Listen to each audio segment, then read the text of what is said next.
შვეიცარია ცნობილი თავისი თვალწარმტაცი ბუნებით, ულამაზესი პეიზაჟებით, წესრიგითა და სისუფთავით. ნახეთ რა ლამაზი ცისარტყელა. მსგავსი ეპითეტებით შვეიცარიის შემკობა ალბათ არავის უკვირს. თუმცა ცოტამ თუ იცის რომ შვეიცარია ცნობილია ექსტრემალური ბილიკებით. ერთ-ერთი ყველაზე ექსტრემალური შეგრძნება რაც შეგიძლია მიიღო ადამიანმა. ეს ერთ-ერთი ექსტრემალური ბილიკია იმ მრავალთაგან რომელიც ამ ქვეყანაშია. ნებისმიერ აქ ჩამოსულ ადამიანს შეუძლია მიიღოს უდიდესი სიამოვნება უდიდეს ადრენალინთან ერთად და ჩახედოს შიშს თვალებში. ალბათ მიხვდით რომ ამ ვიდეოში შვეიცარიაში ვიმოგზაურებთ და ერთ-ერთ ასეთ ექსტრემალურ გზას თქვენთან ერთად გავივლით. შეგახსენებთ რომ ჩემი არხის გენერალური სპონსორია ასლა, რომელიც მაძლევს საშუალებას რომ აი ესეთი განსხვავებული და საინტერესო და ექსტრემალური კონტენტი შევქმნათ თქვენთვის. გამარჯობა მეგობრებო, შვეიცარიიდან არ ვიწყებთ ამ ვიდეოს და ამას თავისი მიზეზი აქვს. პირველ რიგში მინდა გაჩვენოთ ჩემი ახალი მანქანა, ვლოგების არხზე დევს ამ მანქანის ყიდვის ვლოგი შეგიძლიათ ნახოთ. ასევე ჩემს არხს ყავს ახალი სპონსორი მეგობრებო, ეს გახლავთ პრემიუმ ლიზინგი და თქვენ თუ არ გაქვთ თანხა რომ იყიდოთ ავტომობილი, პრემიუმ ლიზინგი 100.000 ლარამდე თანხას დაგიფინანსებთ, თან გატანის საკომისიო არის 0%. ასევე აქვთ უკუ ლიზინგი, ანუ თუ გყავთ ავტომობილი, მისი უზრუნველყოფით მიიღებთ თანხას. აღწერაში იქნება ლინკი, შეგიძლიათ გადახვიდეთ, დაუკავშირდეთ. ჩვენ კი დავიწყოთ მოგზაურობა, გადავახტეთ მოკლედ აეროპორტის თვითმფრინავის კადრებს და წავედით პირდაპირ შვეიცარიაში. შვეიცარიაში მოგზაურობას ქალაქ ციურიხიდან ვიწყებთ. თბილისიდან ჯერ სტამბულში ჩავფრინდი. სტამბულიდან კი ციურიხში, მსოფლიოს ერთ-ერთ უძვირეს ქალაქში ჩამოვფრინდი. ეს მანქანა ვიქირავე და მიჯდება ერთი დღის განმავლობაში 100 ევრო. არც ისე იაფია შვეიცარიაში მანქანის დაქირავება სხვა ევროპის ქვეყნებთან შედარებით. ხო, ბევრი საუბარი აღარ გვინდა, მოკლედ წავედით, დავბინავდეთ პირველ რიგში. ციურიხიდან გავემართე ინტერლაკენისკენ, სადაც სასტუმრო მქონდა დაჯავშნილი. ამ ქვეყანაში მანქანით გადაადგილება ერთი დიდი სიამოვნებაა. ეს 3 საათიანი გზა მეგობრებო იწელება 5 საათი, იმიტომ რომ ყველგან მინდა რომ გავაჩერო, გადავიღო, დრონი აუშვა. თითოეული კუთხე ყუნჭული ამ ქვეყანაში არის ულამაზესი.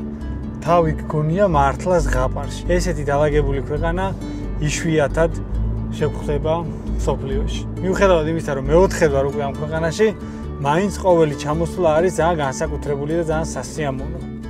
მოგზაურობისას ყველა ქვეყანას განსხვავებული აურა აქვს და შესაბამისად ჩემი განწყობა სხვადასხვაა. შვეიცარია კი არის ქვეყანა, რომელიც შინაგანად მამშვიდებს და მაწყნარებს. ეს უნაკლო გარემო იმდენად სასიამოვნოა თვალისთვის, უბრალოდ მანქანით გადაადგილებაც კი მაბედნიერებს. ესე იგი მეგობრებო, ეს არის სასტუმრო ჰოსტელი. ანუ სასტუმროც არის და ჰოსტელიც არის რა. ქალაქ ინტერლაკენთან არის ძალიან ახლოს და ამ ტერიტორიაზე ამაზე იაფი ვერაფერი ვერ ვნახე და ეს ერთი ღამე, ერთი ნომერი ღირს 160 ევრო. აი ესეთი ფასებია შვეიცარიაში. შევიდეთ ვნახოთ რას მივიღებთ 160 ევროთ.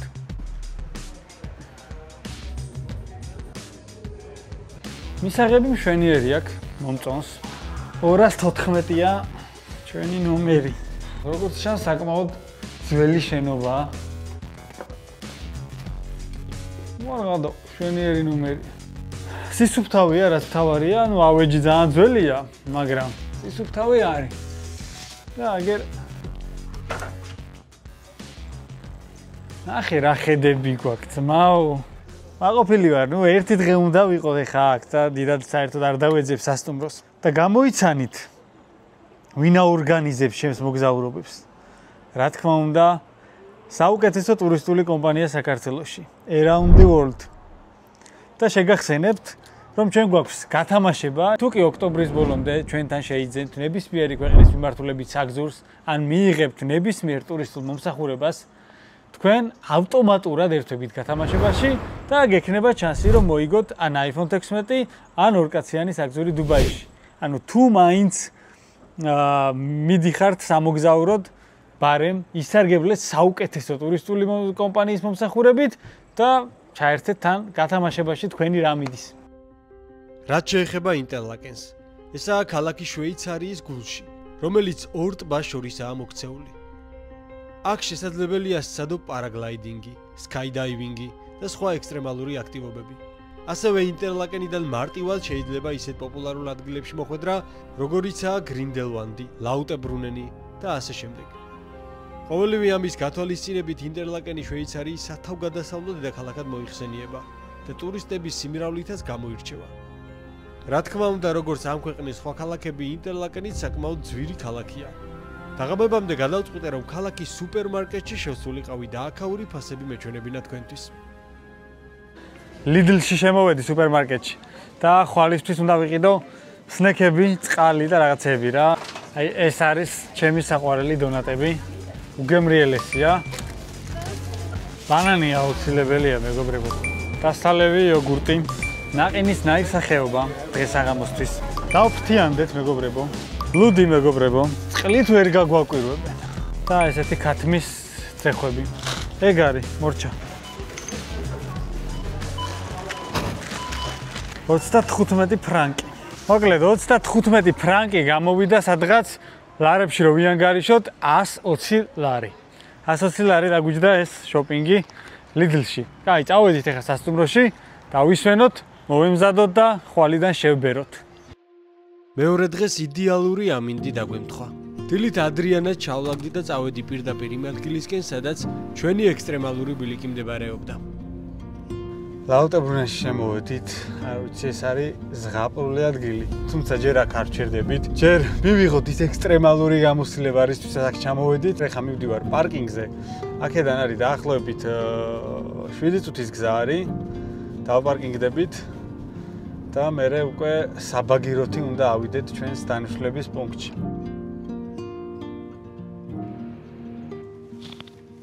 დავპარკინგდით მეგობრებო, აი ამოვანათებ ამ პარკინგის ადგილმდებარეობას, რომ რაღაც იყოს და აქ მოსვლა მოგინდეთ და იგივეს გამეორება, იცოდეთ რომ სად უნდა დააპარკინგოთ მანქანა. და ეხლა აგერ არის საბაგირო რა, აი ამ საბაგიროთი ავალთ პატარა დასახლება მიურენში, ესე ქვია, სადაც მანქანები არ დადიან საერთოდ. ბილეთის ფასი არის დაახლოებით ლარში რო გადავიყვანოთ. ეს არის საბაგირო. რა ხელა საბაგირო. ხო, რა შეიძლება ბილეთის ფასი?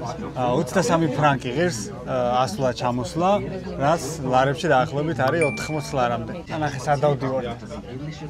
კლდის თავზე. სწორედ ამ უზარმაზარი კლდის თავზე არის პატარა შთამბეჭდავი სოფელი მიურენი. მიურენში მოხვედრა მხოლოდ საბაგიროთი ან ფუნიკულიორითაა შესაძლებელი. აქ ზაფხულში უამრავი ბილიკია მოლაშქრეებისა და მთასვლელებისთვის. ხოლო ზამთარში მიურენი ერთ-ერთ ყველაზე კარგ სათხილამურო კურორტად იქცევა. სადაც არ უნდა მოხვიდე, მოკლედ შვეიცარიაში ყველგან მოგწონს რა, ისეთი საოცარი გარემოა. ამ ადგილს ის ხდის განსაკუთრებულს, რომ აქ მანქანები არ დადიან, ანუ მხოლოდ ფეხით მოსიარულეები დადიან და გარემო არის, როგორც ხედავთ, ზღაპრული, აი მოატრიალე კამერა ნახე. 360 გრადუსით, ესეთი ულამაზესი მთები გვარტყამს გარს და ესეთი ულამაზესი პატარ-პატარა სახლები, ჩალაგებული მწყობრად, ლამაზად, სუფთად. მიურენში 400-მდე ადამიანი ცხოვრობს, ხოლო რაც შეეხება ტურისტების რაოდენობას, მათი რიცხვი 1 წლის განმავლობაში 200,000 აღწევს. მართლა გეუბნები, სულიერად მშვიდდები აქ რო ხარ რა. სისუფთავე, სიწყნარე, არავინ არსად არ ჩქარობს, ყველა მშვიდად, წყნარად, აუჩქარებლად მიდი-მოდის და განწყობა არის იდეალური. ტურისტების უმეტესობა მიურენს ეგრეთ წოდებული ვია ფერატას გამოსტუმრობს. ასე ქვია იმ ექსტრემალურ ბილიკს, რის დასალაშქრადაც ჩამოვედი აქ. რომც არ აპირებდეთ აქ ექსტრემალური ბილიკის დალაშქრას, სანახაობრივადაც ღირს მეგობრებო აქ ჩამოსვლა. ეხლა არის დილის 9 საათი. კაც შვილი არ დადის ამ ქალაქში, აი ნახავთ ეხლა კადრებს თქვენ თვითონაც. ძალიან სიწყნარია, ძალიან სიმშვიდეა. ცოტა ხანში ალბათ ხალხის რაოდენობაც მოიმატებს და მეც ნელ-ნელა უკვე წავალ ბილიკისკენ. მოდი ვისაუზმოთ აი ამ არაჩვეულებრივ გარემოში აგერ პატარა რესტორანივით არის. ულამაზესი ხედებით, ჩემს წინ ახლა ძალიან საოცარი ხედებია, მაგასაც განახებთ და ვისაუზმოთ. ფასებსაც გეტყვით რა ფასებია აქ. იაფი ნამდვილად არ არის. არა, ღირს რა, თითოეული თეთრი ღირს. აქ ისეთი საოცარი გარემო. ხორცის დაფა მოვიდა მეგობრებო. მეტი არაფერი არ გქონდათ. ძალიან გემრიელია მართლა ოღონდ. მართლა გემრიელია თუ აი ამ გარემოს გამო მეგემრიელება არ ვიცი, მაგრამ ძალიან კაია. სანამ შევუდგებით მოკლედ ჩვენ ექსტრემალურ მარშრუტს იქამდე მეგობრებო, ძალიან გთხოვთ რა, აი არხი გამოიწერეთ. ჯერ კიდევ 50%-ზე მეც წარმოიდგინეთ მაყურებლების არ აქვს არხი გამოწერილი რა. მიუხედავად იმისა, რომ თითქმის 9 მილიონამდე ვართ, ჯერ კიდე არიან ისეთი მაყურებლები, ვინც არ იწერენ არხს და დიდი თხოვნა ჩემი რომ გამოიწეროთ არხი, იმიტომ რომ 9 მილიონ გამომწერზე საოცარ ვიდეოს გპირდებით და უბრალოდ ამიტომ გამოიწერეთ არხი. ძალიან ბევრი ვილაპარაკე არხის გამოწერას. გამოიწერეთ. ხო, ფასები არ მithქვამს. ყველის და ხორცის დაფა, ერთი ყავა და ერთი ჭიქა კოლა. გამოიცანით რა ღირდა 38 ფრანკი, რაც არის 130 ლარი სადღაც. და მოვიდა დრო მივიღოთ ის ექსტრემალური გამოცდილება, რისთვისაც ჩამოვედი აქ. ამისთვის ჯერ საჭიროა ვიქირავო და აღჭურვილობა, რომლის გარეშეც დაუშვებელია ამ მარშრუტის დალაშქვრა. ამ აღჭურვილობაში გადავიხადე 50 ფრანკი, აი ამ მაღაზიაში ქირავდება, როგორც უკვე გითხარით. და წავალთ ახლა ბილიკისკენ რა. ხო, კიდე ერთი რაღაც, ახლა უკვე 12 საათია, საკმაოდ ბევრი ხალხია და ვიღაცები უკვე ვეღარ ქირავობენ ამას, იმიტომ რომ რაოდენობაში აღარ არის რა. ამიტომ ან დილის ძალიან ადრე უნდა მოხვიდეთ, ან წინასწარ ონლაინ უნდა დაჯავშნოთ. მოკლედ, მეგობრებო, აი აქედან იწყება ბილიკი და მთელი მარშრუტის განმავლობაში, მთელი გზის განმავლობაში აი ამაზე უნდა ვიყოთ მიბმული რა. ერთს მოხსნი, გადაანაცვლებ აქეთ, მერე მეორეს მოხსნი, გადაანაცვლებ აქეთ. ანუ არც ერთ შემთხვევაში ორივე მოხსნილი არ უნდა იყოს რა. იმიტომ რომ ძალიან სახიფათო ადგილებს გავივლით. ამიტომ ყოველთვის ერთი მაინც უნდა ეკეთოს აი ამ გადანაცვლების დროსაც კი. ეგ არის, წავედით. პირველი რამდენიმე წუთი ბილიკი საკმაოდ მარტივი გასავლელია, თუმცა უსაფრთხოების წესები მაინც უნდა დავიცვათ. ანუ რა დონეზეც დარწმუნებული არ უნდა იყოს შენს თავში, რომ თითქოს უსაფრთხოდ ხარ, აუცილებლად უნდა მიყვე მაინც ინსტრუქციას, როგორც არის რა. იმიტომ რაღაც მომენტში შეიძლება დაიკიდო და მოიხსნა ისედაც ჩავალო იფიქრო, მაგრამ არ არის ეს რეკომენდირებული. ნახოთ რა დრო დაგჭირდება ამ ბილიკის გასავლელად, ну თავის გადაღებებით რა თქმა უნდა. რაც უფრო წინ მივიწევდით, გზა უფრო ექსტრემალური და ამავდროულად კიდევ უფრო სანახაობრივი ხდებოდა. ნელა უფრო საინტერესო ხდება ჩვენი ბილიკი. რა ხედებია? ნახეთ რა გარემოა ღმერთო. ამას შეხედეთ. ძალიან მაინტერესებს ჩემნაირი ადამიანისთვის, რომელსაც ფობია როგორც ესეთი არ აქვს სიმაღლის, რა შეგრძნებებს მიიღებს და რამდენად შეეშინდება რა. ყველაფერს გაგიზიარებთ რა თქმა უნდა, რასაც ვიგრძნობ თითოეულ დეტალს. აქ თავი ფრთხილად, ამიტომ გვახურავს ეს ჩაფხუტები. ყოველთვის ეს გეკეთოს. ეხლა მან წეღან ლამის მომეხსნა და ნახეთ. შეიძლება წაგიცდეს ფეხი და გადავარდები ხრამში აქედან всё.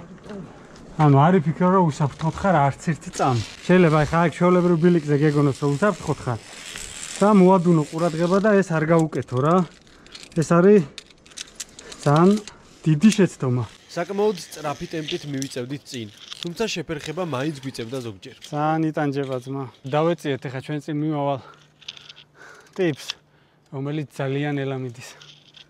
თან ისეთი ადგილია აქ უკვე ვეღარ გადაასწრებ. აუ ეს როდიშაო. დაახლოებით 20 წუთი შეფერხებით ვიარეთ და გზა ამასობაში შედარებით საშიში გახდა. გააქვს შიშის გზნობა? მე ვაფშე ნული ძმა ჯერჯერობით. რა სიგიჟია. ნახეთ მეგობრებო, რა ხედებია. სტუდიო ლიბერტი მეგობრებო, ჩემი არხის სპონსორი გახდა. რაც ძალიან მახარებს, იმიტომ რომ კიდევ უფრო მეტ საინტერესო კონტენტს შემოგთავაზებ. კი, მე საინტერესო კონტენტს შემოგთავაზებთ, ხოლო სტუდიო ლიბერტი აგრძელებს საინტერესო პროექტს და ახალ და განსხვავებულ ტურებს უკვე მადრიდსა და შრი-ლანკაზე გთავაზობთ. ეს იქნება ორი განსხვავებული ტური განსხვავებული გემოვნების ადამიანებისთვის. დეტალების სანახავად გადადით ლინკზე, რომელიც ვიდეოს აღწერაშია. მოკლედ, ეს არის ადგილი მეგობრებო. საიდანაც უკან ვეღარ დაბრუნდები რა. აქ რომ მოხვალ და თუ ფიქრობ რომ ვერ შეძლებ რა, იმდენად საშიში თუ გეჩვენება, ეხა ჩანს უკვე ჩვენს წინ როგორც ხედავთ, ბილიკი უკან უნდა აბრუნდე.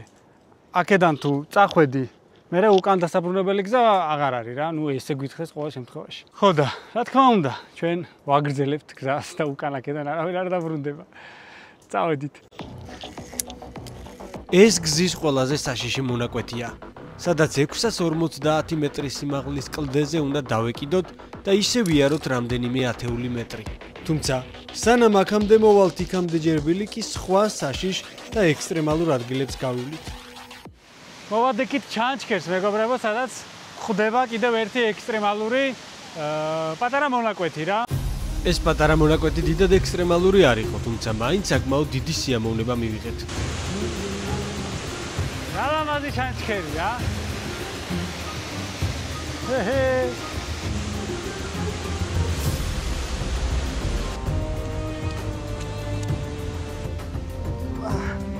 მივდიოდი წინ და გზის ყოველი მონაკვეთი განსხვავებული და თავისებურად საინტერესო იყო. ზოგან კლდის გასწვრივ მიდიოდა ბილიკი. ხან რთულდებოდა და ხან მარტივდებოდა. ზოგჯერ საოცარი ხედების ფონზე მივიწევდით წინ. კლდეზე დამაგრებული უზარმაზარი კიბეების გამოყენებაც ხშირად გვიწევდა ხოლმე. აქ ერთი კიბიდან გადავდივართ მეორე კიბეზე. არ გახარდმა? რეალურად, ამაზე ვკითხავ ევროპაში არასოდეს. თან უნდა გადავიღო. თან ეს უნდა გადავცვალო. აქ უკვე შიშის გზნობა ასე თუ ისე ქრება, იმიტომ რომ მიჩეული ხარ და ტკბები აი ამ ზღაპრული ხედებით, რაც არის ჩვენს წინ.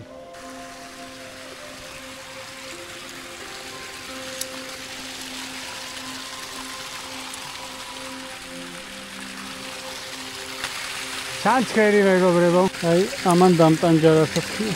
2 მეტრში უნდა შეცვალო. ეს დაახლოებით 3 საათიანი გზის შემდეგ მოვადექით ბილიკის ერთ-ერთ ყველაზე შთამბეჭდავ ნაწილს. ესაა 80 მეტრიანი დაკიდებული ხიდი, ულამაზესი ხედებით. ეს ბილიკის ბოლო გამოწვევაა. და მოვადექით ნახეთ მეგობრებო, რა მაგარი ხიდია. შევდგეთ ხიდზე ჯერ. მაქსიმუმ 10 კაცი. მეტი არ შეიძლება. ხო, რა სიგიჟია, წავედით. აქ დაბლა არ უნდა იხედოთ, მათ უგეშინია სიმაღლის, თორე. აიცა ეხა თან გადაღება და თან ამის გადაცვლა. როგორ იქნება? ზედმეტი მოძრაობა და უკვე მაგრად ხანაობს.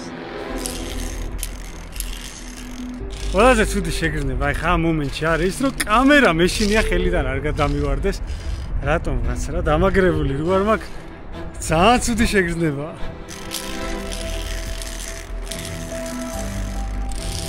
ძალიან მაგრად ასწორი. ამაში ხედით. სადავა.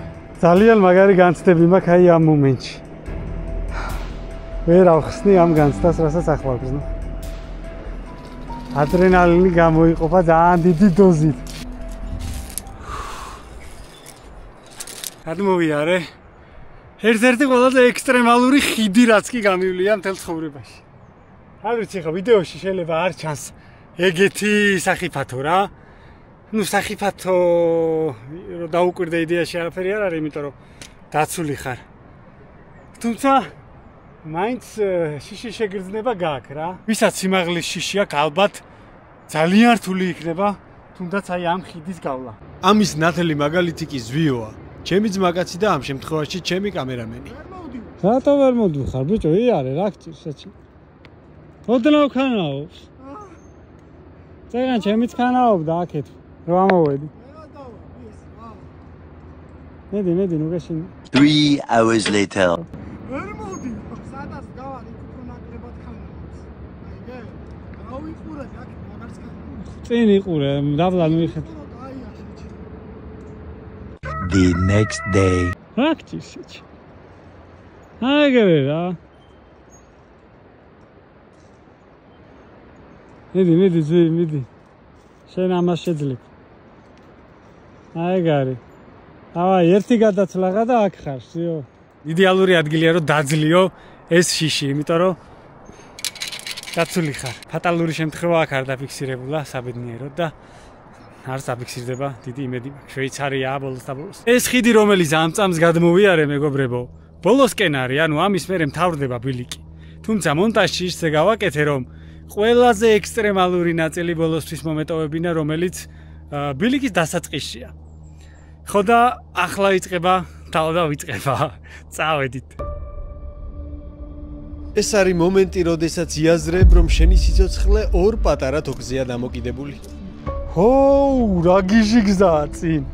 მომენტი, როდესაც იცი, რომ უსაფრთხოების ნორმები დაცულია, თუმცა შიშის და ადრენალინის შეგრძნება მაინც ძვალსა და რბილში ატანს. სად გავარ, ბიჭო? ჩემი კაი, რა სიმაღლეა. ფეხი აგიკაკალდა ძმა. კამერამენი არასდროს კვდება, ლუგეშილიაზეო. გულის ფეთქვა მატულობს. ამა შეხედეთ, მეგობრებო. აქ უკვე ხვდები, რომ ცოტა შიში შემოგეპარა, თუმცა თან იმასაც ნობიერებ, რომ სიამოვნებას განიჭებს ეს მდგომარეობა. ოპა. ხوار მიხატავები. სად გავარ, ბიჭო?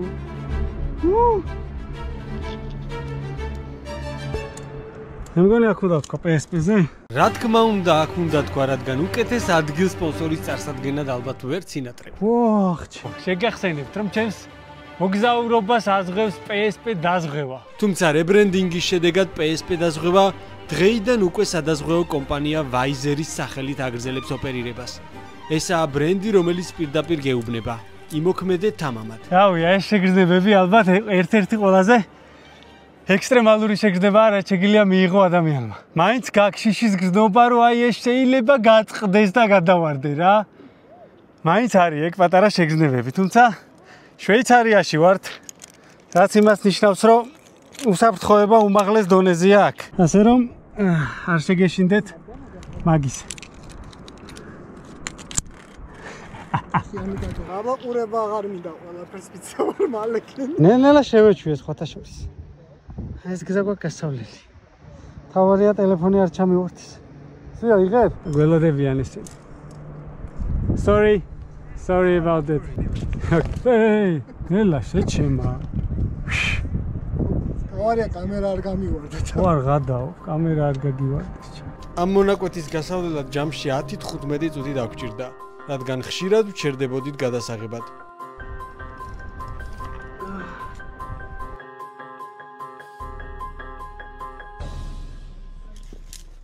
სამი საათი და 15 წუთი მოვანდუმეთ აი ამ ბილიქს ჯამში რა. რა თქმა უნდა, ძალიან ბევრჯერ გავჩერდით. გადაღებები, ვიღაცებს ველოდებოდით. საერთო ჯამში რო თქვა, ვიღაც ძალიან დამღლელი იყო არა. უბრალოდ სიმაღლეში შევისაცა იმისთვის, ხო, მარტივი ნახოთ არ იქნება. საოცარი გამოცდილება იყო. ძალიან ბევრი ექსტრემალური შეგრძნება მივიღე. რო გითხრათ, რომ ეხლა რაღაცა საოცარი შიშები დავძლია არა, იმიტომ რომ არც აქამდე არ მქონია სიმაღლის შიში და პარაშუტითაც გადმომხტარ ვარ. ასე რომ დიდი გამოწვევა მაინც არ იყო რა ჩემთვის. თუმცა იმედია თქვენ ძალიან ისიამოვნეთ და ძალიან მოგეწონათ და იმედია კარგი ადგილი გირჩიეთ რა. სამომავლოდ ვინც იმოგზაურებს შვეიცარიაში გაითვალისწინებთ. ეხლა ერთადერთი ჩვენ რაც უნდა ვქნათ, სადმე გემრიელად უნდა მივირთვათ, იმიტომ რომ მაგრად მომშივდა.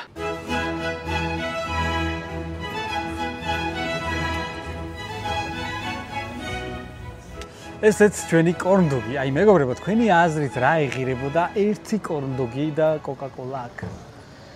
20 ფრანკი, რაც არის დაახლოებით 70 ლარი. ეს ყველაფერი ღირდა 70 ლარი. ეხლა გემოვნახოთ. სოსისი აქვს შუაში.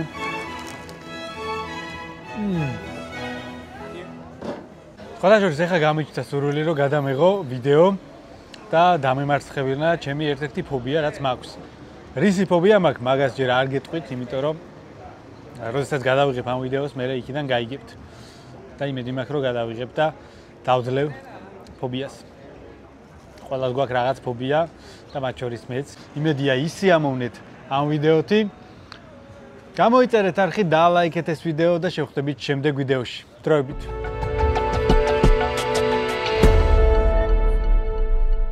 ჩანგალი მოიტანო. სევჭამას დედა. მოგესალმები ჩემო ერთგულო გამომწერებო. არაჩვეულებ როგორც ვიმყოფები ქალაქ ციურიხის მისადგომებთან, ვიმყოფები ქალაქ ციურიხთან ახლოს, თუმცა ჩამოფრინდი, დღეს ჩამოფრინდი, ახლა ვიმყოფები ციურიხიდან დაახლოებით 10 კილომეტრში და მივდივარ